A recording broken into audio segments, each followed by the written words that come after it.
But then there's also the indirect pie that has a huge impact on what young people experience in their neighborhood and in their home on a consistent basis. This is crime, this is poverty.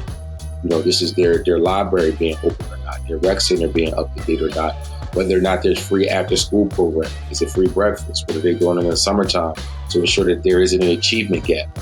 These things are not within the jurisdiction of teachers and principals to determine how young people will live outside of the 8 or 9 hours that they're actually in the school with the educators. And so they're actually married, which is why I'm the chair of the education committee on city council.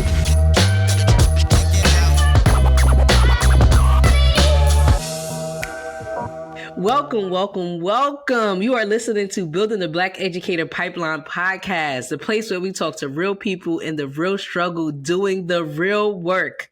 I am your host, Shana Terrell, educator activist dedicated to the lifelong struggle of freedom and liberation for my people. Shout out to all my co-conspirators out there listening today. So excited to have you back today. We have Councilmember Isaiah Thomas from Philadelphia, Pennsylvania in the building. Councilman Thomas is the chair of the City Council Committee in Philadelphia on education.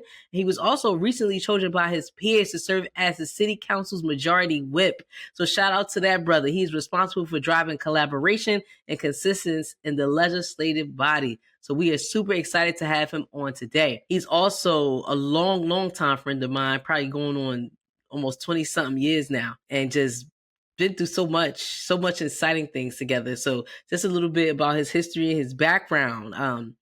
He worked at a place called Sankofa Freedom Academy, graduated from Lincoln University, and also started the Thomas Woods Foundation.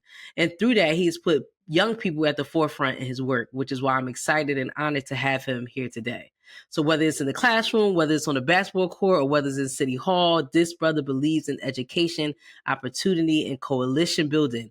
And he does that through his work, a way to really make Philadelphia a great place for all the people there. So we are shouting out and excited. Councilman Thomas, welcome, brother. Welcome.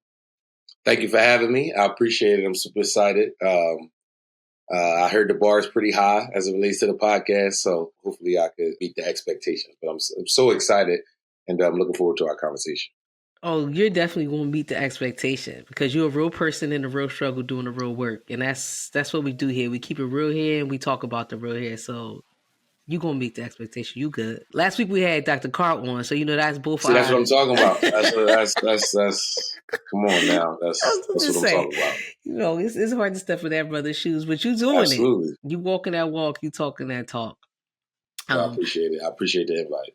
Yes, so I love to, you were on our podcast a while ago, but I would love to give some of our new listeners a refresher just about you. How did you decide to get into education? Because what people may not know is before you got into politics, you were an educator. So how did you decide to get into education? Honestly, because of Freedom Schools. Freedom Schools is really what put me on a trajectory to want to work with young people, wanted to be of service, listening to your intro, talking about Black liberation. That stuff was kind of engraved in me since high school. So for me, my time in Freedom Schools really put me in a position to want to be an educator and spent years in the education space, whether it was non-traditional out-of-school time-based initiatives like after-school programming or teen programming or Freedom Schools, or even in traditional academic settings like Sankofa. Prior to working at Sankofa, actually, Dr. Mama wanted me to get experience like in a school before starting at Sankofa. So she recommended that I take a position at Overbrook High School. So I actually was at Overbrook before I was at Sankofa, and also did a little bit of substitute teaching as well. So, I had an interesting journey as it relates to working in the education space. But Sankofa is really where I honed my skills. I was the dean there, athletic director. And, for me, again, it all started with Freedom Schools. That's what really put me in a position to want to work with young people. And even with the seat on City Council, I still do that today. So really, really excited to talk about the future of young people in the city of Philadelphia, as well as some of the things that we've done in the past. And see, I know you work in Philadelphia, right? But I think that you be limiting your influence and your impact to Philly. I think your perspective and your influence and outlook on life could have a national impact and a global impact. And I say that because when I think about you and your trajectory, meaning like where you were to who you are now, you're Councilman Isaiah Thomas. You were like an What educator, does that but mean? because you're a bull from Frankfurt, right? Like you just a bull from up the street. Like, and I think that that's important for people to understand and to realize when they're speaking to you, or understanding your trajectory. Because if you a bull from up the street, right, people wouldn't expect for you to make it to where you are today and be who you are today. But that's the influence, and I love that you say that Freedom School was an influence. Can you talk a little bit about how joining a program like that changed your path in life? I mean, it what Freedom Schools, and everybody's story is different, but what Freedom Schools really did for me was it really put me in a position to be around the best and the brightest from across the country. Right, like that's what he really did. Like, so when I'm in high school, the Black liberation component, uh, the academic component, as far as some of the rigorous work that we had to do. Of course, teaching time management and how to build a resume, and the importance of going to college, all that. You know, because of my upbringing, if it didn't happen there, I think my parents would have made sure it would have happened somewhere else. So it's that part. I think for me, Freedom Schools was great. I loved it. But what really changed my experience, and what changed me more than anything, was becoming an elevator trainer. Once I became a trainer, and it put me like on that national platform to be able to see what other people was doing across the country, but really to learn from the best and the brightest, and for people to kind of pour into me and just like make me believe that, yo, Isaiah, you could be anything. Like that really is like, it puts a level of confidence in you that has a certain balance, right? Because it's not arrogance, especially from the space that we coming from, because we learn it through the lens of servant leadership. So you're always going to have that balance of thinking about, what does it mean to serve and serve in a way, whereas though as you move up the trajectory, I guess you could say the professional trajectory, the importance of remaining humble, remaining approachable, and keeping the work centered in everything you do. So I think for me, the biggest thing was becoming a trainer, because once I became a trainer, um, I just think it changed my whole perspective on myself, my leadership, what I can do, what I can accomplish.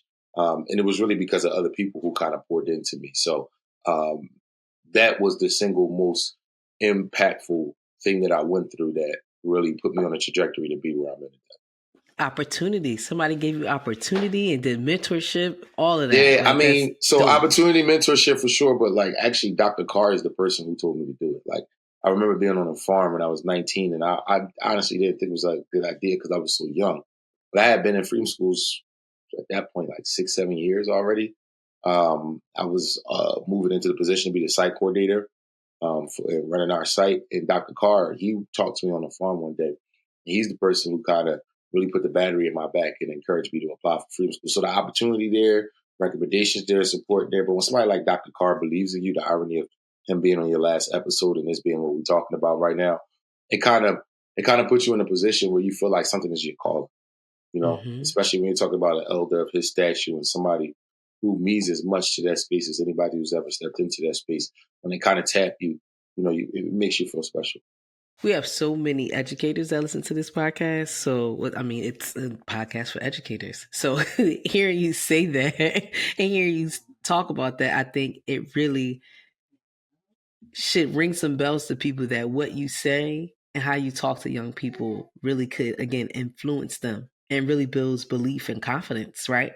And young people to feel like they can go and, as you said, I can accomplish anything. So, I love that. And of course, shout out to Dr. Carr.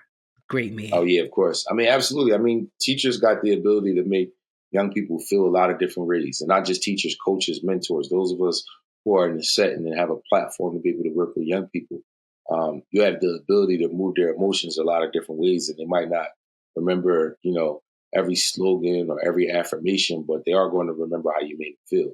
And if you were a teacher who inspired them, and I might not be able to give you the exact words that Dr. Carr told me on the farm when he encouraged me to be a trainer, but I remember how he made me feel. He made me feel like, like this was my calling and this is what I'm supposed to be doing. And so, I think for the educators out there, I think that's the biggest thing. The young people might not be able to quote you verbatim, but they're going to remember you made them feel, whether good, bad, or indifferent. And I think for me, not only am I example of it clearly as a former young person, but I still try to do the coaching, mentor, and educating work, even with my city council lens, and probably do it more through sports than any other spaces at this phase of my life. Love that. So we move from education into politics. Now, before ask you how you get into politics, I'm gonna tell the people the funny story about how you and I kind of switched lives. Yeah, it was crazy, right? It was crazy in a sense, because that's all I talked about at one point was being in politics, being the president of the United States, and going and doing all this other stuff. And then one day he was like, "Yeah, I'm running for city council." What? And I'm like, "Well, yeah, I think I'm gonna be up with this politics, John, and I'm gonna go ahead and get into education." Like we just completely switched lives. But tell people, how did you get into politics? I mean, for me, it started with freedom schools, honestly, again, because super running in the site actually introduced me to the elected officials who represented the neighborhood that, I was actually running my site in. And so I was introduced to Tony Payton, Maria Sanchez. They were the state rep, the district council person. And eventually Tony, again, the state rep at the time, kind of took a liking to me. And he was actually the youngest state rep in the Commonwealth of Pennsylvania. So, looking at his age, he's just a couple years older than me. And he's doing a lot of amazing things for the community. He ended up hiring me part-time just to work a couple hours a week out of his office to be able to lead some special projects. And, clearly we developed a great relationship, and I was able to do some things for his office that just hadn't been done before. And he kind of encouraged me to run for office. So that's really where it started, was my work in freedom schools introducing me to the local elected officials, me developing a relationship, organic relationship, nothing, never took a political science class, never desired to run for office. I never really felt like this was something that was in the cards for me. But Tony was a tangible example of somebody who had looked like me, who had came from where I came from, whose background was very similar to mine. And he made being an elected official something that was attainable. Not saying that I never thought that I could be an elected official. I never desired to be one. Politics wasn't directly in my face on a consistent basis. And I remember Tony, talking about Tom Corbett and some of the cuts that had been made by the governor, specifically to education, and that being the thing that kind of convinced me to get involved in politics, not just looking at what he was able to accomplish, but also looking at how the governor's decision completely changed the face of what freedom schools look like in the Commonwealth of Pennsylvania, but specifically in the city of Philadelphia. And so that was a lesson for me to really recognize and understand the impact that politics can have, both in a positive way, watching the resources Tony was bringing in to the 179th district at the time, and then, of course, in a negative way, watching us face some significant financial problems and watching a governor choose to balance the budget based on the back of education. And that was really one of the most discouraging things I've ever seen in politics. And I'm glad you gave that example, because I think sometimes as educators, you in your own world, whether it's in your own school, your own classroom, and you really focus on curriculum, student development, like those are the things you focus on. But you've had the best of both worlds. Can you talk a little bit about the relationship between politics and education? That was a great example you just gave about the I governor's mean, decision. they're married. And I just think that a lot of educators, we tend not to see the layers of decisions that are made that shows that the decision that elected officials make have a direct impact on your work atmosphere, right? And when you're talking about direct, you're talking about, capital funding for facilities and schools. You're talking about direct appointments to school board members who choose folks like the superintendent, who's then in charge of your climate, culture, curriculum, schedule, and everything else, contract negotiations and things of that capacity. We're talking about the unions that represent the people who work in our spaces, who often have an impact on campaigns and politics and things of that capacity. And they also think about the dynamic that's been created between traditional public education and public charter education. That is a whole political dynamic in itself as it relates to people's perception of charter schools and what the future of education should look like in different states all across the country. Education looks very different in different neighborhoods of the city of Philadelphia, let alone what it might look like, on the West Coast or in the Midwest or down South. It's just totally different. And so at the end of the day, when you're teaching and mentoring and working with young people, you're just trying to make do with the resources that you have. You're not necessarily thinking about the entire pie, not just the direct pie that has an impact on what happens in your facility. Some of the examples I gave already, but then there's also the indirect pie that has a huge impact on what young people experience in their neighborhood and in their home on a consistent basis. This is crime. This is poverty. This is their library being open or not, their rec center being up to date or not, whether or not there's free after school programming, is it free breakfast, what are they doing in the summertime to ensure that there isn't an achievement gap. These things are not within the jurisdiction of teachers and principals to determine how young people will live outside of the 8 or 9 hours that they're actually in the school with the educators. And so they're actually married, which is why I'm the chair of the education committee on city council. I try my best to put us in a position to be able to see that marriage on a consistent basis and recognize that the core of the problems of what we have in the city of Philadelphia is predicated around schools, right? We can fix schools and we can make sure that every young person has a quality education, no matter what neighborhood they live in. Now we begin to have an impact on crime. Now we begin to have an impact on the opioid crisis or addiction crisis. Now we begin to put a dent in poverty because people have the tools that they need to essentially effectively enter the workforce. And so at the end of the day, education is at the core of my political agenda. And it's unfortunate when people, especially in the education space, decide that they don't want to be politically engaged. What do you mean by that? Well, I mean, when you decide you're not going to be politically engaged, not only does it have a direct impact on your space, an indirect impact on the young people's space, but then sometimes subconsciously you're teaching that to the young people too. We got an important presidential race this year, and a lot of people in black neighborhoods, right? You're definitely questioning Trump. We all heard him on a recording ask somebody for votes. We're not going to act like we didn't hear that. You clearly broke the law. And then at the end of the day, people have a lot of questions around President Biden, some of the decisions that he's made, and some of the other issues that he's facing. And people are just wondering, is either candidate the right direction for the future? And when you have those questions, it's important that you not implant that bias on young people, because we want young people to be excited about the process in the future of being able to participate in democracy. And so at the end of the day, it's kind of like when we talk about having children we like and children we don't like. When you're a good educator, you kind of recognize subconsciously they're going to be children that you just naturally like. Maybe they look like your little sister or remind you of somebody who is near and dear to your heart. And then there's going to be those children who just naturally bother you. Maybe they remind you of somebody who bullied you or something about their personality that just doesn't fit you, right? And when you're able to assess that these things exist and you have these biases, you're able to best put yourself in a position to not show those biases in a classroom. I would say the same thing about voting. A young person might start an organic conversation around who to vote for or which one to be president, who should be president, and a teacher putting their bias out there and their disdain towards maybe both candidates might unintentionally encourage young people not to participate in elections because nothing's going to change no matter who you vote for, right? Like we hear phrases and sayings like that all the time. And the reality is that couldn't be further from the truth. Mm. So when schools and students and folks are thinking about their elected officials, you told us a little bit about your job at City Council and how that works. How much do you specifically and how much do our politicians impact? How much do they have an impact on legislation and the budget? Like what's that role in terms of education? So elected officials have a huge impact on how much money goes to the school district, but have no impact on how the school district spends that money. Right. So at the end of the day, the school district of the city of Philadelphia has about somewhere between $6 to $8 billion deficit as it relates to capital. Right. That's just facilities. That's not dealing with curriculum or staff raises or the newest technology. We're only talking about the actual brick and mortar space. $6 to $8 billion deficit that we're facing right now. Elected officials determine how much money goes to that.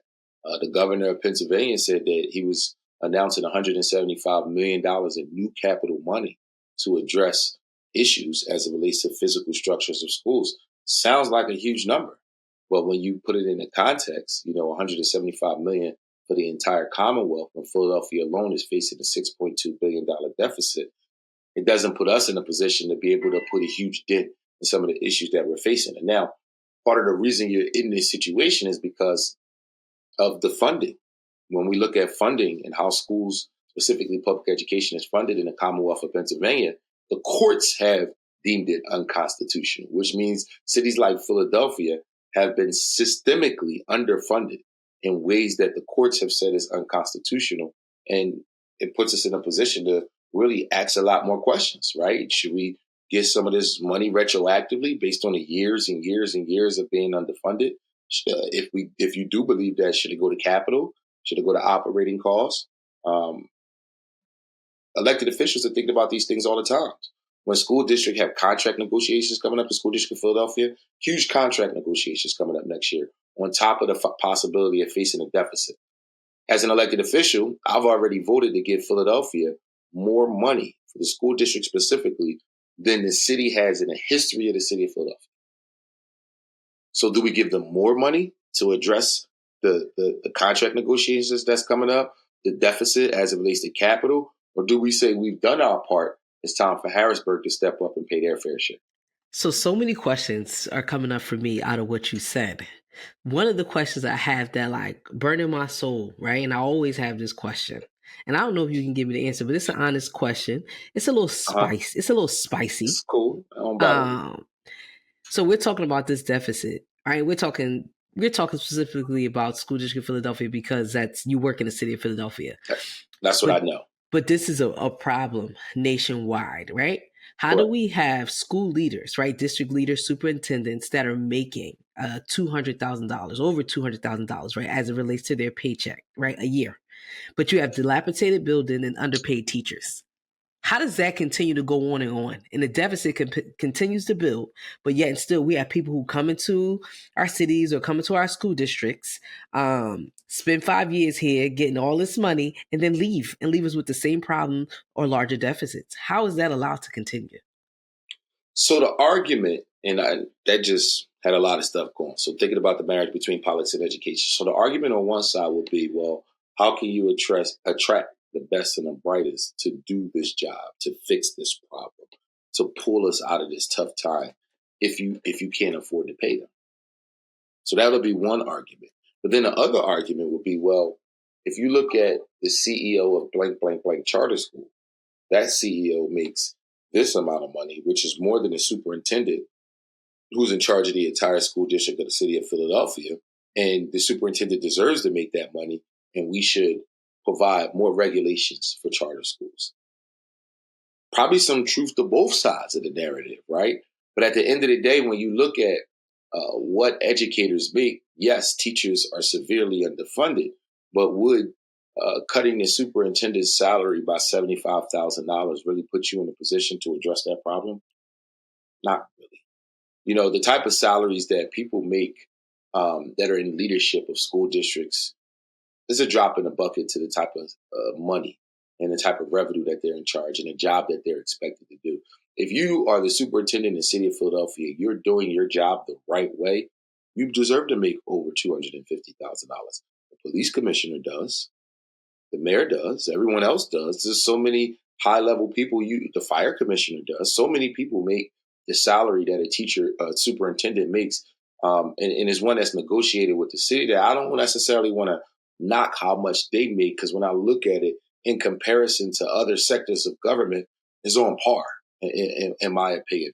I think the problem that we have is that education isn't funded in ways that other departments are. So yeah, the superintendent might make the same as the police commissioner, but the police budget is pretty big when you look at the number of staff that they have, and when you look at what their responsibility is, and you compare it to other areas, whereas the school district budget is pretty bad when you look at how much we get per pupil. Now, I'm not saying police budget is great and fire budget is great, because the reality is I know their budget isn't great, right? Like the police budget is probably about $1 billion, and 90% of that money is actually towards staff and salary. And, one could argue that we could spend more money on forensics and other new technology to be able to solve crime and collect evidence. So these are the things that we have to balance when we're thinking about what it means to be an elected official.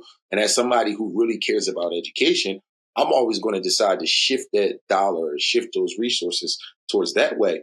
But you got to think education don't pull high. We're pulls high right now in Philly, at least. And in most big urban areas across the country is crime.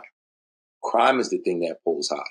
So as a politician, am I going to fight to put more money into police or diversionary services or whatever it is that you feel like will address the crime issue? Or are you going to get to the root of the problem and say, well, if we fix our schools and if we make sure young people have positive things to do all year round, you're naturally going to see numbers in crime drop.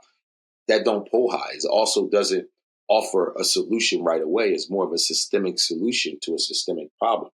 But at the end of the day, that's how I think and that's how I move as it relates to addressing these issues. So I know that was like a tangent to go off for It wasn't based on tangent. superintendent salaries, but these are the type of things that we weigh all the time when we're advocating for or fighting against something. Yeah, and I think that the way you're thinking about it is in fairness, right? Right? It's in fairness, right? Like these people deserve to make money and it's on par with salaries and what governments are making, right? But of course, if I'm the little person, right, who is going into a dilapidated building or who is in an underfunded school or there's a teacher shortage and we can't afford people and teachers and stuff, like I am getting the rough end of the stick. I Essentially, was on that rough end of the stick at one point. yes, right? On that rough end of the stick, while essentially these people are living six-figure lives. So sometimes that's a really hard pill to swallow when you look back at our children and look back at how to fix the issues that you're talking about. But most of the people who are living those six-figure lives was on that end of the stick.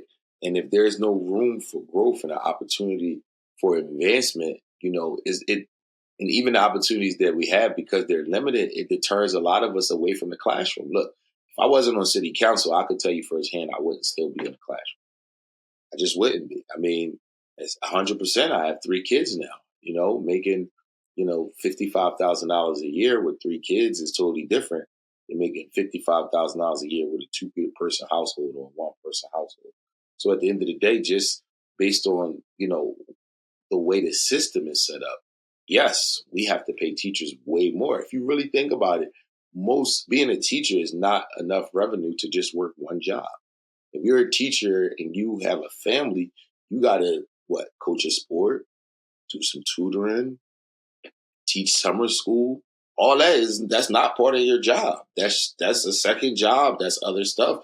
And if you think about it, most teachers have to do that just to be able to earn a quality living for themselves and their family. So taking money from the principal or from the superintendent or from folks at 440, I'm not saying we should be top heavy. I'm sure that if there's ways we can be more efficient, I'm always going to be for that. But I do want people to be able to ascend to a certain place. And I think we can have those positions up there while increasing wages for folks whose wages aren't necessarily good. We just did it with the Unite Here contract. Unite Here, for those who don't know, I know national podcast, so it's different. That's the union that represents a lot of our NTAs and food care workers and climate staff people, right? Like we just raised their wages, right? So we want to do the same thing with building engineers, teachers, administrators. We want it to be a worthy profession like other professions. There's no way a police officer should start at 68, $75,000 a year going into academy while a teacher's starting at 45. That just doesn't make any sense. I would agree with that. So I think that there are 2 other things that come up for me that are like plaguing education. And one you hinted on, and it's crime is at the center of a lot of things, but it is because school is at the root of the problem, and people don't see it that way. So when you said like, "Oh, I think I'm going on a tangent," it's not really a tangent, not to me. I think that you're talking about the real issue. I think the problem to solve is why doesn't that issue pull high, right? Like, and I'm guessing because it's not a quick fix. Right. So most people are looking for the quick fix or the things that makes them feel safe or the things that make them feel good. They don't look at the 10 to 15 year impact over time. Right. Like if we fix schools in 10 to 15 years, all of these problems are going to be alleviated because you're getting better people, literate people, skilled people who are coming in society to make it a better place, people who can make better choices, people who don't have to commit crimes because they can take care of themselves and do for their families, right? People are not looking at the end game. But what would you say are some key legislative pieces that could have an impact on American education? That's a great question, because now you're talking about federal. I think, number one, I think the federal government should provide significantly more money to education. The education is the responsibility of the state. The federal government say, you know what, education is the responsibility of federal government. And we're going to ask states and cities to supplement what we don't provide, but we'll provide the core of it. It'll put us in a position where we, as local school districts, will become much more competitive. I also think the federal government should own capital deficits when it comes to schools and facilities. We should make schools and facilities federal buildings that are up to par, up to code, latest, greatest standards, and invest in the actual facility itself in ways that we've never seen before. If the federal government owns, a bigger portion of the operating budget for schools, and then also owns the facilities, now you're talking about quality wages for teachers, right? Because that will force us as states and as cities to be much more competitive. And once you can drive up the rate of the market, right, now you're talking about an industry that everybody wants to be a part of. Technology is changing the way we do business all across the country. It's impacting every industry, from the creative economy to arts and culture to athletics. Is showing its face now. And we all knew this was coming, but the pandemic really sped up the impact technology is having on everything we do. So if we don't become much more innovative in our approach to education, how are we going to prepare American children all across the country to be ready for the next wave of what education will look like? I think we can do some really amazing things if we really invest in education. But right now, based on where we are as government, especially when you're talking about federal politics, you're always looking at issues with other countries and the possibility of going to war. You're looking at significant issues as it relates to climate change and the environment. And then, of course, nationally, you're always going to have conversation around guns as well as opioids. And those things are all problems, but schools never make the top 5 lists, especially when you're talking about national politics. It's never at the forefront of any presidential campaign or congressional race or U.S. Senate race. The only time it's at the forefront is when you have those unfortunate situations where you have, a mass shooting at the school, and that shooting might have just happened to happen, a couple months before an important primary. But if that's not what we're looking at, education is never a topic, a campaign initiative, and it never pulls high. And because of that, politicians are always reluctant to invest in them, because their thing is, what do I get? What's the return on my investment? What's the return on my How investment? does this help me? And I think the only time I've seen education become somewhat of a topic is when Elizabeth Warren was running for president. And that's probably because she was a former school teacher. But other than that, never seen it become like a hot topic or something that people will pull on a national stage or talk about. Elizabeth Warren is a great example of somebody who made education a core part of her specific platform. Nobody cared. Nobody cared. Nobody went to other candidates and was like, well, this is where Elizabeth Warren is on education. Where are you? I'll get back to you. Right? Because nobody, it's like in this space is just not a prime topic. Locally, we give it a little more attention than what national politics do, but nationally, no. The other problem that I see that heavily plays education, reparations was a bigger topic than education. I'm not surprised though. And if I could be cynical, because it's attached to people thinking they're gonna get money, I'm not surprised, right? Again, go ahead.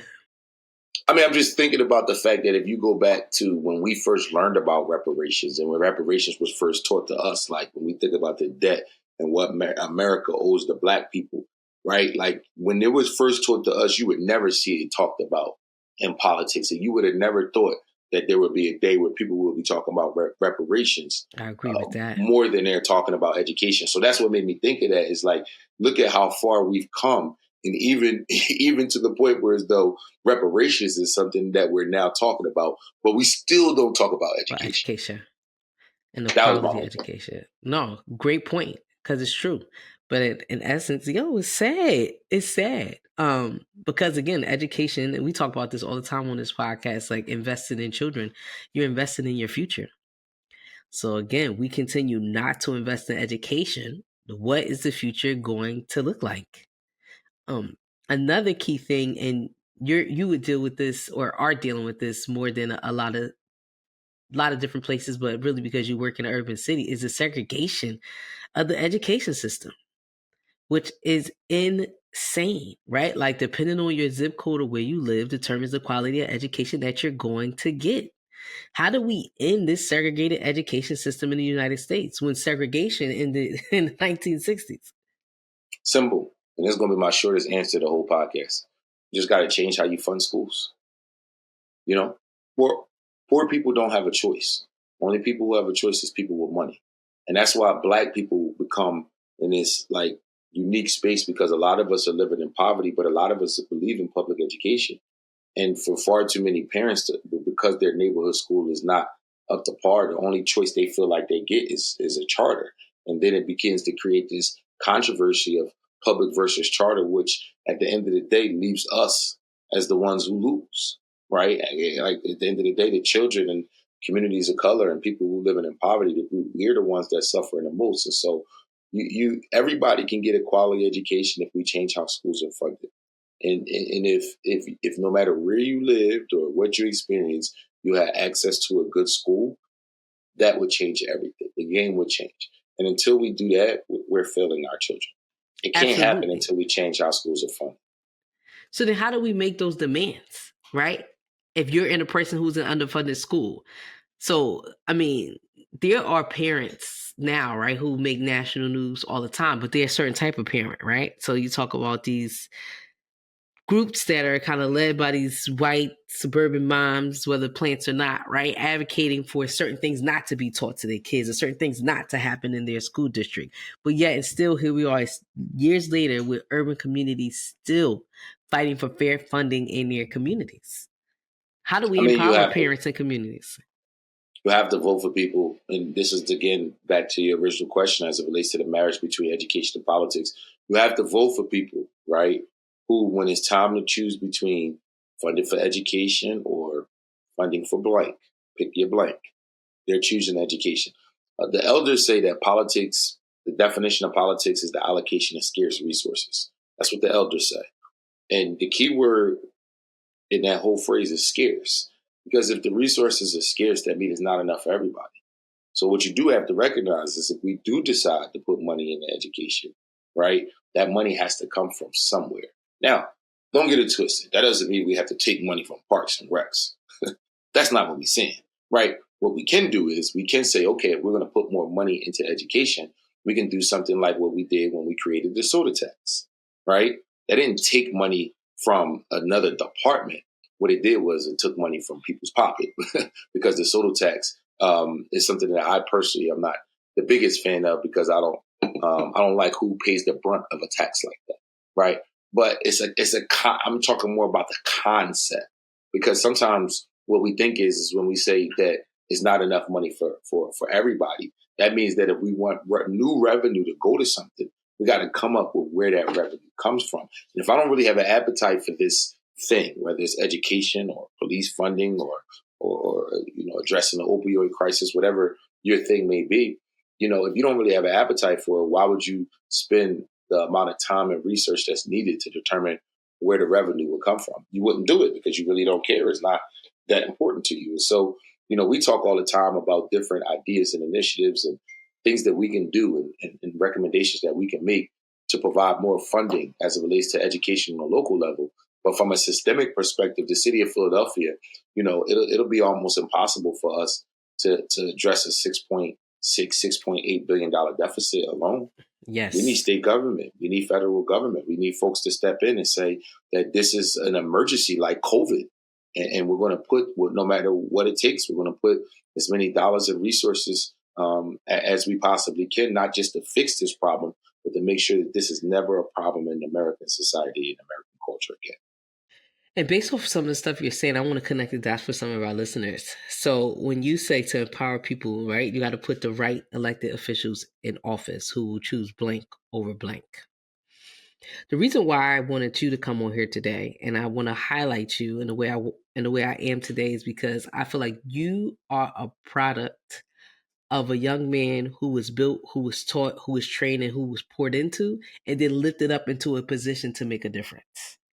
Meaning, one of the great things that just happened recently, Kwanzaa just passed. And this was the first time ever in Philadelphia that a menorah was publicly displayed, right, in the city of Philadelphia. But if you didn't have the background you had, the upbringing you had, the mentors you had, and the people pouring into you, your mindset wouldn't be up to even do something like that and see how important that is for a group or a set of people in the city of Philadelphia. To make education your platform is because, I mean, for a number of reasons, right? Of course, working at Sankofa, but we can talk about Mr. Barry. Your dad's a teacher. So Right. even having that and having that influence and then taking somebody like you and saying, hey, you're going to go be in politics and make these decisions that are going to have a positive impact on your community. So the reason why I want to connect that dot for some of our listeners is because we talk all the time about how teachers can recruit young people into the profession. But I also want people to understand what you pour into young people and how you teach young people and how you shape their mindsets is going to flow into who they're going to be when they get into specific professions. So it's going to be, are they going to come back and support their community? Are they going to see that as something important? Are they going to be connected to the community that they're a part of? All of that has an influence. And I feel like you are a product and you're an example of why that matters and why that is important. You I lived in mean, the city. that's Go the ahead. ultimate compliment. I was saying that's the ultimate compliment. I appreciate that. No, it's the truth. You're from your city. You lived in your city. You're a product of public education in your city, and you're a product of HBCU. Then you came back to your city, worked in your city, and is trying to impact the budget, the laws, the crime, the communities in your city, right? You're still here. You didn't leave it. But all of that had to do with you being taught about being connected into your community, number one, and you being taught about lifting as you climb. Like, as you're coming up, like, it's your job to lift other people up with you, but it's also your job to train your replacement, which is why it's important for young people to have opportunity um, and have quality education and have access to programming. Like, all of that stuff is super important. So the reason why I wanted to connect that dots for our listeners, because a lot of time we're in front of young people and people were just like, I'm teaching, I'm doing my job, or I'm teaching a skill, I'm teaching math, or I'm teaching reading. You are impacting a life. You are shaping a mind and what this young person is going to be 10 to 15 years from now and how it's going to reflect on you when you old and cripple and you want somebody to, pass legislation that's going get your medication, your prescriptions, right? Or somebody's going to pass legislation that don't make you work till you 85, right? These are the young people who are going to be able to make and impact those decisions. So for your elders right now, they're smiling and looking upon you. Like, who knew 20, 30 years later that Isaiah Thomas would be supporting the Kwanzaa event as a councilman of Philadelphia, right? They didn't think that 30 years ago when they were sitting there teaching you about Kwanzaa. They didn't think that 30 years But ago. but they're not surprised. Of course, they're not surprised. And that's a good thing because they knew how they grounded you. They knew the foundation that they put into you. So I definitely wanted to connect those dots, but also lift you up and highlight you as that you are a product of what young people can be when your community pours into you and believes in you. And I mean, I'll just add this to what you're saying. I mean, I'm not the only one, right? Like, there are other elected officials out here that are, of the right mindset, come from the right neighborhoods, want to make education a top priority, and care about things like what you talked about with Kwanzaa, for example. I couldn't have got that done without Councilmember Kendra Brooks, right? Like, that's my sister in City Council. She fights for public education as much as I do, and she is, helped spearhead that process as it relates to working with Mama Maisha and other people to be able to make that happen. And, we understand what that means, and we want to give people as much access to, spaces that your tax dollars pay for, right? Like, we don't own this stuff. I'm not the president of the whatever. It's a democracy, right? We work for the taxpayers of the city of Philadelphia. They pay our salary. we have a $6.2 billion budget, and we need to be thinking about them every time we decide how every single one of those dollars gets spent. Community first. I love it. Okay. As we wrap, tell us a little bit about what's on the horizon for you. Like, what should we look forward to from Councilman Isaiah Thomas? What's coming up? We got a new mayor and new city council, so I'm happy to be in leadership. So I'm gonna try to spend a lot of time supporting my colleagues. We got a lot of new members of the city council, so we want to make sure that transition is as smooth as possible. New mayor, new council leadership, new members. So that's going to be my initial focus. I'm going to be turning 40 this year, so I'm going to be doing a lot of stuff just to kind of celebrate that. And I appreciate where I am in life, and I appreciate my family and all of the different parties that I know are going to be coming together for that. I want my camp to be amazing. On Martin Luther King Day, we had our oratorical contest, and that was just an amazing event where we was able to give scholarships to young people based on their ability to use their voice to make a change. And those, just again, back to what you talked about earlier, just trying to make sure that we're providing as many opportunities and as many paths to success for the next generation. So those initiatives that I've done every year, they're going to be my main focus. I want to grow them and make them bigger and better. Nothing crazy new on the horizon. I think it's important that you step back and give the mayor space and opportunity, especially a new mayor, to kind of set their own platform and set their own agenda. And with this mayor being a Black woman, she's going to be scrutinized and criticized in ways that nobody normally is, right? Because unfortunately, that's just how it is when you're a Black woman, especially in politics. So at the end of the day, I don't want to be a part of the problem as it relates to, her transition and her vision on the direction that the city of Philadelphia should go in. But at the same time, right, we're the legislative branch of government, and, we exist because people expect checks and balances. So just trying to find that fine balance of making sure I'm doing my job and doing my part, and not, putting the mayor in a position where we're being overly critical or not giving her the opportunity to be successful, because her success is our success. Outside of that, still coaching high school basketball, still, advocating and fighting for things that I feel like we need for our young people, and, investing in other people's campaigns. I have a candidate or two that's running for office, both locally as well as statewide. And, I'm trying to fight for people to be able to be in a position to lead, especially folks who I know that are like-minded and are about the liberation of our people. Love that. So I think I've been too long-winded, so I want to apologize to the audience. I'm talking to you. It's a podcast. That's what we do. We talk. Okay. I know. I feel like I'm extra long-winded. And your questions have been really great. And, you're such an amazing, active listener. You just make me want to keep talking. No, thank you. No, it's a podcast. That's what we do. We talk. But we about to close out. But okay. I want to give you the face and the floor before we close out. This is a national, right? International podcast. What call to action do you have for people listening right now? I think my biggest call to action is to participate in the election this year, and specifically focus on trying to put people in local as well as state and federal elections, all three branches of government, who's going to put education first and make education a top priority. That's what I do in city council. That's what I ask for in any candidate that I support. And I think it's important that we recognize, until we fix the significant financial issues that we're facing, especially in urban and poor areas across the country, as it relates to how education is funded. Until that gets fixed, until we make the job an attractive job, until our facilities are of gold standard and are up to par, we're going to continue to struggle with all the other issues and ills that we have as a society. So, my charge to people is get involved, whether you donate, knock a door, cast a vote, organize a coffee clash, whatever you can do to make sure you're engaged, and as many people as you impact are engaged in the political process. That's what I would recommend. And make sure you're informed as it relates to who you're voting for, especially when you're talking about the executive branch of government. Yes. And I was going to say, don't just wait till election day to show up. Start now.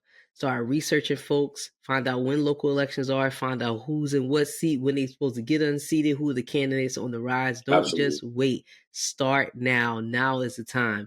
Now is also the time to put some pressure on your local governments, because they're in session and stuff right that, like around this time, right? Yep. This is This is the time that laws This is a time that laws are being written and legislation is going Yes. before to get voted on. So I'm telling you guys I now. mean, and everybody's going to be voting on their budget between now and July, Yep. right? Federal, state, and local government. This is budget time. So, So you know, make if sure you you are pushing for more money in education. That now is the time. Now is the time. Councilman, thank you so much for showing up and showing out today and coming to Building the thank Black you for Educator having me. Pipeline. We really, Thank you for really having are me. excited. And I just, as a friend, you as my brother, I'm just so proud of you, brother. I really am. Thank you. I Keep appreciate doing it. your And I'm thing. proud of you and I'm happy for you. And I'm glad to be a part of this amazing platform you have. Thank you. Thank you. All right, my co-conspirators out there, we want to thank you for listening. You have been listening to Building the Black Educator Pipeline. It's a show hosted by the Center for Black Educator Development with the help of our partners here at Brightbeam. Subscribe where you listen to your favorite podcast, like, and share. We appreciate you guys. We'll see you next time. Peace.